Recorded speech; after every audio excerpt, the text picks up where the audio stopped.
Hello, my name is Angela Davis-Lyles, and I'm doing my chapter summary over chapter 6, which is research ethics. And in the chapter, it talked about what are research ethics. First of all, ethics are they refer to principles and guidelines that help us uphold the things we value, basically. Example, the way student participants within the research study are treated, whether the research results may be misused, and the aspects of the scientific misconduct. So basically, ethics is if you're treated morally right, if you're doing the right things, basically. Okay, it talks about there are three basic approaches. The ontology approach, which is an ethical approach that says ethical issues must be judged on basis of some universal code, which basically means the ethical issue is based on duty or obligations, basically. Then it talked about ethical skepticism, and it is an ethical approach that says concrete and violate moral codes cannot be formulated, but are a matter of individual conscience. Then you have utilitarianism, and it's an ethical approach that says judgment of the ethics of the study depends on the consequences of the study, but are a matter of, it's the study and it has for the research participants. Okay.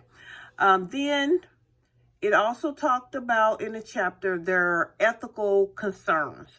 And within any research studies, there are concerns, okay? First, the research ethics it's a set of principles developed to guide and assist researchers in conducting the ethical studies, basically. Okay, the three areas of the ethical concerns are for educational, social, and behavioral scientists. Okay, they are one, the relationship between society and science.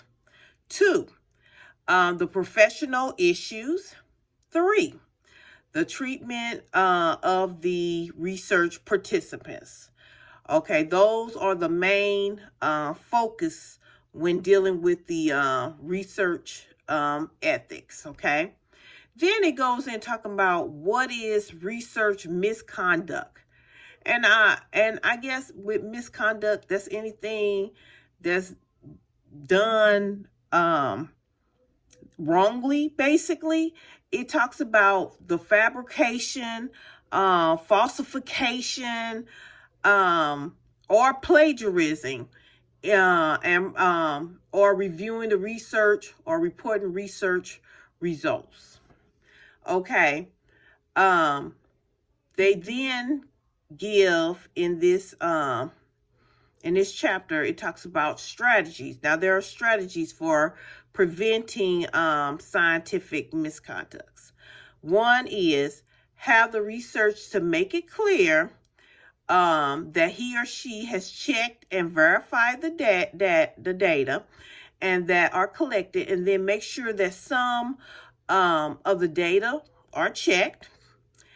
Ask some of the research participants who should have been seen by each data collector if you can recontact them. It also says that then recontact them to ensure that they participated in the study. Make sure there are no deviations from the approved study design. Watch for data collectors who complete data collection in record time. Make sure to review the work of every person who collects the study data. Teach ethical standards of conducting research in classes. Include reviews of the cases of the misconduct and discuss ethical issues and ramifications of the misconduct of the researcher. Provide guidelines for handling cases of suspected misconduct, doing wrong, basically. Then under ethical guidelines for research with humans, okay, they talked about there are 5 general principles of ethical standards, okay? They said professional competency, act only in the areas in which you are competent, and make sure you are up to date in your training, basically. It talked about integrity. In all that you do, always be honest, trustworthy, and never jeopardize the welfare of others. Professional, scientific, and scholarly responsibility. Respect people's rights. Let's see, dignity, diversity, respect cultural and individual differences, and work to eliminate bias and discrimination. Then you have the social responsibility. This includes the beneficence of striving to act for the benefits of others in our society world. Okay. Then it talks about, it breaks it down in 3. You have non-maleficence, which is basically doing no harm to others.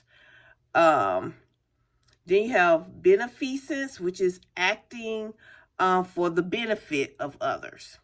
Then you have, it talked about informed consent, and that's agreeing to participate in the study after being informed of its purpose, its procedures, its risk, its benefits, alternative procedures, and limits of confidentiality. Okay, now it goes into ethical issues in electronic research. Okay, it talks about the informed consent and internet research, which is respecting the person's autonomy. It talks about privacy and internet research, which is maintaining the privacy of data collected from the research participant, which is essential to conduct of an ethical study, because participants can be harmed in when their privacy is invaded, basically. So that's is very, when you're doing electronic research, is very important, I guess, as far as confidentiality, because a lot of times in doing these electronic researches or whatever, you could get hackers, and we have that nowadays, where we have all this information on there, and the hackers get in there, and our information is basically exposed. It talks about debriefing and the internet research. Debriefing, which is an event that a study is terminated early, including the following. It says require the participants, I guess these are the requirements, which is the participants to provide an email address so that the debriefing statement can be sent to him or her, provide a leave the study, also incorporate a debriefing page into the program, which is driving the study that directs the participants. Okay, now it talks about ethical issues in preparing the research report. Now, this is really big because I know in dealing with research and making sure that you're not plagiarizing and that giving credit where credit is due. This is very important because I find myself sometimes I'm not doing it correctly.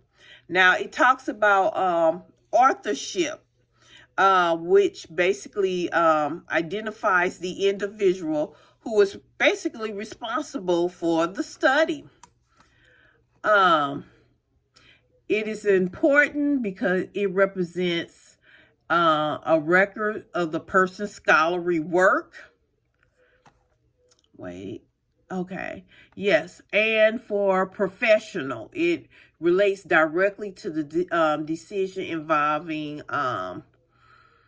hiring, promotion, and tenure. Okay. It also talks about writing the research report. This is where I was talking about, where it was talking about the ethical guidelines that you must follow in writing the research report. This is very important. That moral comes in where it talks about the honesty and the integrity.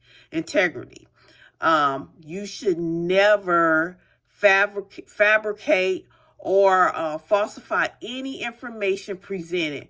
You should report the methodology used in collecting and analyzing the data as accurately as possible. It talks about plagiarism under this. Plagiarism, I hear it a lot, but you have to be careful.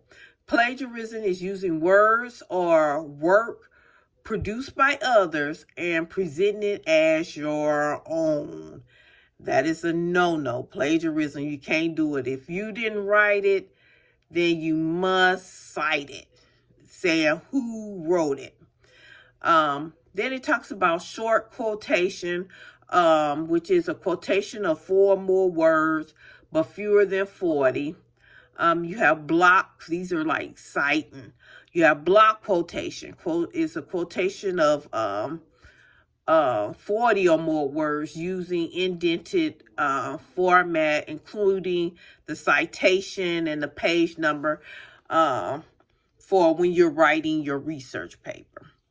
And then also it talks about self-plagiarism, which is presenting one's words as original when you have been used previously in another publication. So basically, in this chapter, is talking about all the ethical issues, the wrong, the right.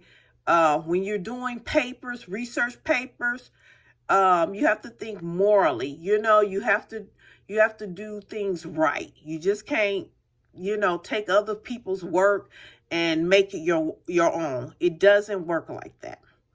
And basically, this is what covers in chapter 6, research ethics. Thank you.